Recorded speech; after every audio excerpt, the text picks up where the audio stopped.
ಕಾಶ್ಮೀರದ ತ್ರಾಲ್ನಲ್ಲಿ ಸೇನೆ ಕಾರ್ಯಾಚರಣೆಯನ್ನ ನಡೆಸಿತು. ಭರ್ಜರಿ ಕಾರ್ಯಾಚರಣೆಯಲ್ಲಿ 3 ಉಗ್ರರನ್ನ ಹೊಡೆದುರುಳಿಸಲಾಯಿತು. ಈ ಸಂದರ್ಭದಲ್ಲಿ ನಡೆದಂತಹ ಬೆಳವಣಿಗೆಗಳ ದೃಶ್ಯಗಳು ಡ್ರೋನ್ನಲ್ಲಿ ಸೆರೆಯಾಗಿದೆ. ಜೈಷ್ ಇ ಮೊಹಮ್ಮದ್ ಉಗ್ರ ಅಮೀರ್ ನಜೀರ್ ಗುಂಡೇಟಿಗೆ ಬಲಿಯಾಗಿದ್ದಾನೆ. ಸೇನಾ ಕಾರ್ಯಾಚರಣೆ ಮುನ್ನ ಕುಟುಂಬಸ್ಥರಿಗೆ ಟೆರರಿಸ್ಟ್ ವಿಡಿಯೋ ಕಾಲ್ ಅನ್ನು ಕೂಡ ಆತ ಮಾಡಿದ್ದ. ಶರಣಾಗತಿಯಾಗೋದಕ್ಕೆ ಅಮೀರ್ ನಜೀರ್ನ ಕುಟುಂಬಸ್ಥರು ಮನವಿಯನ್ನ ಮಾಡಿದ್ರು. ನೀನು ಶರಣಾಗು, ಜೀವವನ್ನ ಉಳಿಸ್ಕೋ, ಇದು ಆತನ ಕುಟುಂಬಸ್ಥರಿಂದ ಬಂದಂತಹ ಮನವಿ. ಆದ್ರೆ ಉಗ್ರ ಅಮೀರ್ ನಜೀರ್ ಕುಟುಂಬಸ್ಥರ ಸಲಹೆಯನ್ನ ಆತ ಕೇಳಿಸ್ಕೊಳ್ಳಿಲ್ಲ. ಬದಲಾಗಿ ಆತ ಬಚ್ಚಿಟ್ಕೊಂಡು ಶರಣಾಗ್ಲಿಲ್ಲ. ಕೊನೆಗೆ ಸೇನೆ ಕಾರ್ಯಾಚರಣೆಯಲ್ಲಿ ಆತನನ್ನ ಉಡೀಸ್ ಮಾಡಿತು. ಕೊನೆ ಗಳಿಗೆಯಲ್ಲಿ ಆದಂತಹ ಕುಟುಂಬಸ್ಥರ ಜೊತೆಗಿನ ಮಾತುಕತೆ ಮತ್ತು ನಡೆದಂತಹ ಬೆಳವಣಿಗೆ ಇದೆಲ್ಲವೂ ಕೂಡ ಈ ಡ್ರೋನ್ ಕಾರ್ಯಾಚರಣೆಯಲ್ಲಿ ಡ್ರೋನ್ ಕ್ಯಾಮೆರಾದಲ್ಲಿ ಸೆರೆ ಸಿಕ್ಕಿದೆ.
ಅವತ್ತು ಪಹಲ್ಗಾಮ್ನಲ್ಲಿ ಕುಟುಂಬಸ್ಥರ ಮುಂದೆ, ಮಕ್ಕಳ ಮುಂದೆ, ಮಡದಿಯ ಮುಂದೆ ಆ ಗಂಡಸರನ್ನ ಧರ್ಮ ಕೇಳಿಕೊಂಡಿದ್ರು.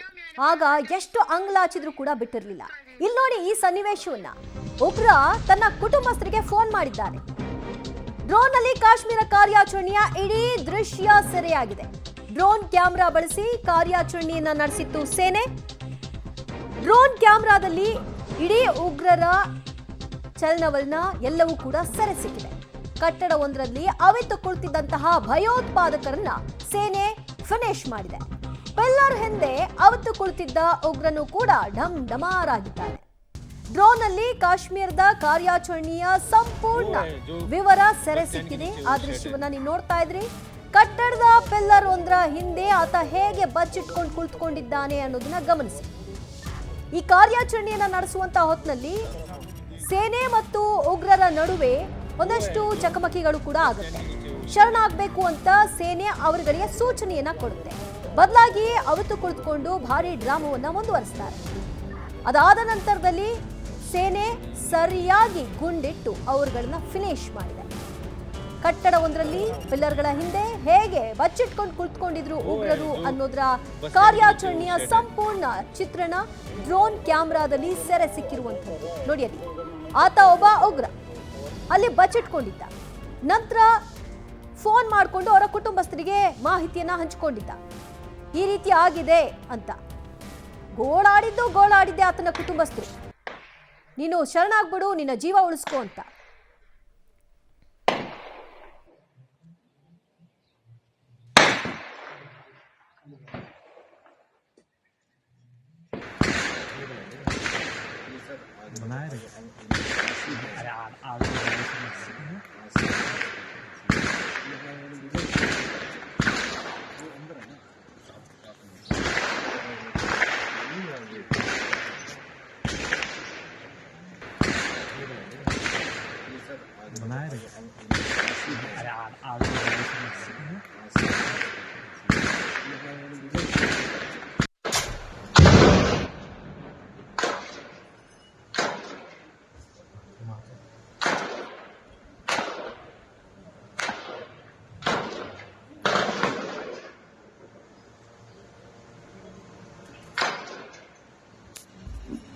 वो धुआं उड़ाना उधर उसी घर में।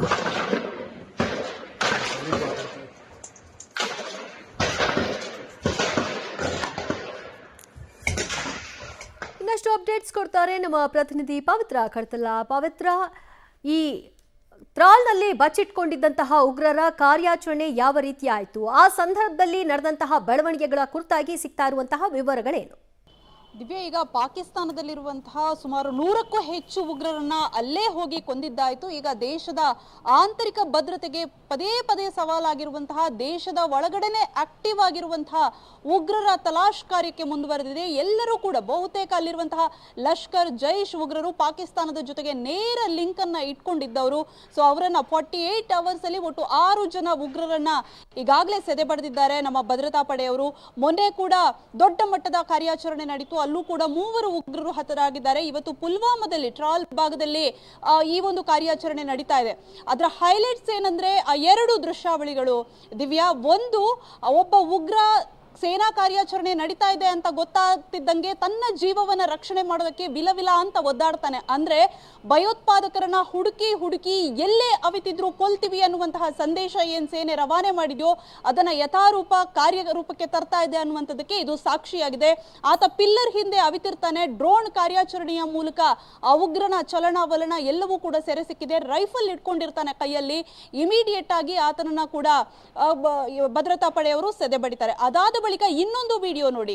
ಅಂದ್ರೆ ಅಲ್ಲಿನ ಸ್ಥಳೀಯವಾಗಿ ಯಾವ ರೀತಿ ಕುಟುಂಬಸ್ಥರು ಕೂಡ ಉಗ್ರರ ಜೊತೆಗೆ ಸಹಕಾರವನ್ನ ಕೊಡ್ತಾರೆ ಅಂದ್ರೆ ವಿಡಿಯೋ ಕಾಲ್ ಅನ್ನ ಮಾಡ್ತಾನೆ ತನ್ನ ಕುಟುಂಬಸ್ಥರಿಗೆ. ಸೇನಾ ಕಾರ್ಯಾಚರಣೆ ನಡೀತಾ ಇದೆ, ನಮ್ ಜೀವಂತ ಉಳಿತೀನೋ ಏನೋ ಅನ್ನುವಂತಹ ಭಯಕ್ಕೆ ಕೊನೆಯದಾಗಿ ಮಾತನಾಡ್ಬಿಡೋಣ ಅನ್ನುವಂಥದ್ದಕ್ಕೆ ಆತ ವಿಡಿಯೋ ಕಾಲ್ ಅನ್ನ ಮಾಡ್ತಾನೆ. ಅಂದ್ರೆ ಈ ಉಗ್ರರು ಕುಟುಂಬದ ಜೊತೆಯೂ ಕೂಡ ಟಚ್ ಅಲ್ಲಿ ಇರ್ತಾರೆ. ದಾರಿ ತಪ್ಪಿದ ಮಗನನ್ನ ಸರಿದಾರಿಗೆ ತರುವಂತಹ ಕೆಲಸವನ್ನ ಮಾಡೋದ್ ಬಿಟ್ಟು ಕೊನೆಯ ಗಳಿಗೆಯಲ್ಲಿ ನೀನು ಹೋಗಿ ಶರಣಾಗುವಂತ ಸಲಹೆಯನ್ನ ಕೊಡ್ತಾರೆ ಕುಟುಂಬಸ್ಥರು. ಬಹುಶಃ ಮುಂಚೆಯೇ ಮಾಡಿದಿದ್ರೆ, ಈ ರೀತಿ ಉಗ್ರ ಕೃತ್ಯಕ್ಕೆ ಹೋದಾಗ ಆತನನ್ನ ಸರಿದಾರಿಗೆ ತರುವಂತಹ ಕೆಲಸವನ್ನ ಮಾಡಿದಿದ್ರೆ ಜೀವ ಉಳಿತಿತ್ತೇನೋ. ಆದ್ರೆ ಕೊನೆಯ ಕ್ಷಣದಲ್ಲಿ ಆತ ಮಾಡ್ತಾ ಇರುವಂತದ್ದು. ಸೊ ಪಹಲ್ಗಾಮ್ ದುರಂತಕ್ಕೂ ಕೂಡ ಅದೇ ರೀತಿ ಉಗ್ರರು ಏನು ಏಕಾಏಕಿ ಬಂದಿರಲಿಲ್ಲ, ಬದಲಾಗಿ ಸ್ಥಳೀಯರ ಸಹಕಾರದೊಂದಿಗೆ ಅಲ್ಲಿ ಬಂದಿದ್ರು. ಕೇವಲ 4 ಉಗ್ರರು ಮಾತ್ರ ಅಲ್ಲ, ಅನೇಕ ಇದ್ರು ಅದರ ಹಿಂದೆ ಅನ್ನುವಂಥದ್ದು ಸೇನಾ ಕಾರ್ಯಾಚರಣೆಯಿಂದ ಗೊತ್ತಾಗಿರುವಂತಹ ವಿಚಾರ NIA ತನಿಖೆಯಿಂದ ಬಯಲಾಗಿತ್ತು.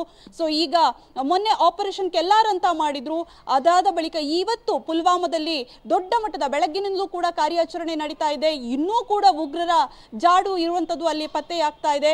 ಸೊ ಹಾಗಾಗಿ ಅವರಲ್ಲಿರುವಂತಹ ಸಾಮಗ್ರಿಗಳು, ಶಸ್ತ್ರಾಸ್ತ್ರಗಳು ಎಲ್ಲವನ್ನು ಕೂಡ ವಶಪಡಿಸ್ಕೊಳ್ತಾ ಇದ್ದಾರೆ.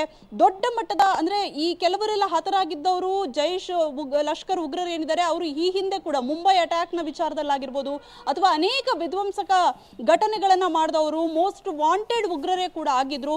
ಸೊ ಇವತ್ತು ಕೂಡ ಕಾರ್ಯಾಚರಣೆಯಲ್ಲಿ 3 ಉಗ್ರರು ಅಂದ್ರೆ ವಿಧ್ವಂಸಕ ಘಟನೆಗಳನ್ನ ಮಾಡಿರುವಂತಹ 3 ಉಗ್ರರು ಹತರಾಗಿದ್ದಾರೆ. ಕಾರ್ಯಾಚರಣೆ ಇನ್ನೂ ಕೂಡ ಮುಂದುವರೆದಿದೆ. ಭಯೋತ್ಪಾದಕರಿಗೆ ಯಾವ ಜಾಗವೂ ಕೂಡ ಸುರಕ್ಷಿತವಲ್ಲ ಅನ್ನುವಂತಹ ಸಂದೇಶ ಸಾರುವಂತಹ ನಿಟ್ಟಿನಲ್ಲಿ ಭಾರತದ ಭದ್ರತಾ ಪಡೆಗಳು ಕೆಲಸ ಮಾಡ್ತಾ ಇದೆ. ದಿವ್ಯಾ, ಪುಲ್ವಾಮಾ ಕೇಸ್ನಲ್ಲೂ ಭಾಗಿಯಾಗಿದ್ರು ಇವರು ಅನ್ನುವಂತಹ ಶಂಕೆ ಕೂಡ ಇದೆ. ಮತ್ತು ಪಹಲ್ಗಾಮ್ ಕೇಸ್ನಲ್ಲೂ ಭಾಗಿಯಾಗಿದ್ರ ಅನ್ನೋ ಆಂಗಲ್ನಲ್ಲೂ ಕೂಡ ಈಗ ಪರಿಶೀಲನೆಯನ್ನ ನಡೆಸಲಾಗ್ತಾ ಇದೆ ಅಂತ ವರದಿ ಇದೆ. ಪವಿತ್ರ, ಹೌದು, ಯಾಕಂದ್ರೆ ಪಹಲ್ಗಾಮ್ ದುರಂತ ಏನ್ ಸಂಭವಿಸಿತ್ತು ಅಲ್ಲಿ ಆನ್ ಗ್ರೌಂಡ್ ಅಲ್ಲಿ ಕಾಣಿಸಿದ್ದು 4 ಜನ ಉಗ್ರರು. ಆದ್ರೆ ಅದರ ಹಿಂದೆ ಸುಮಾರು 100 ಜನ ಇರ್ಬೋದೇನೋ ಅನ್ನುವಂತಹ ಶಂಕೆಗಳು ಕೂಡ ಕೇಳಿ ಬರ್ತಾ ಇದ್ವು. ಯಾಕಂದ್ರೆ ಅವರೆಲ್ಲರೂ ಕೂಡ ಸೌತ್ ಕಾಶ್ಮೀರದ ಕಾಡಿನಲ್ಲಿ ಅಡಗಿಕೊಂಡು ನಿರ್ದೇಶನವನ್ನ ಕೊಡ್ತಾ ಇದ್ರು. ಅವರಿಗೆ ಏನೆಲ್ಲ ಸೌಕರ್ಯಗಳು ಬೇಕೋ ಅದೆಲ್ಲವನ್ನ ಕೂಡ ಕೊಡ್ತಾ ಇದ್ರು ಅನ್ನುವಂಥದ್ದು. ಇನ್ನು ಮೊನ್ನೆ ಹತರಾದಂತಹ ಉಗ್ರ ಏನಿದ್ದಾನೆ ಆತ ಮುಂಬೈ ಅಟ್ಯಾಕ್ ನ ವಿಚಾರದಲ್ಲೂ ಕೂಡ ಆತನ ಕೈ ಜೋಡಿಸ್ತಿದ್ದ. ಜೊತೆಗೆ ಪುಲ್ವಾಮಾ ಅಟ್ಯಾಕ್ ನಲ್ಲೂ ಕೂಡ ಸಹಕಾರವನ್ನ ಕೊಟ್ಟಿರುವಂತಹ ಉಗ್ರರು ಅನ್ನುವಂತಹ ಮಾಹಿತಿ ಇದೆ. ಹಾಗಾಗಿ ದೊಡ್ಡ ಮಟ್ಟದಲ್ಲಿ ದೇಶದ ಒಳಗಡೆನೆ ಜಮ್ಮು ಕಾಶ್ಮೀರದ ಕಾಡಿನ ಒಳಗಡೆ ಅವಿತಿರುವಂತಹ ಉಗ್ರರ ವಿರುದ್ಧದ ಕಾರ್ಯಾಚರಣೆ ನಡೀತಾ ಇರುವಂತದ್ದು. ಸೊ ಅನೇಕ ಕೇಸ್ಗಳಲ್ಲಿ ಲಿಂಕ್ಗಳು ಕೂಡ ಸಿಗ್ತಾ ಇದೆ. ಹಾಗಾಗಿ ಈ ವಿಚಾರದಲ್ಲೂ ಕೂಡ ಆಯಾಮಗಳಲ್ಲಿ ತನಿಖೆಗಳು ಕೂಡ ನಡೀತಾ ಇದೆ. ದಿವ್ಯಾ, ಥ್ಯಾಂಕ್ ಯು ಪವಿತ್ರ ನಿಮ್ಮೆಲ್ಲ ಮಾಹಿತಿಗೆ.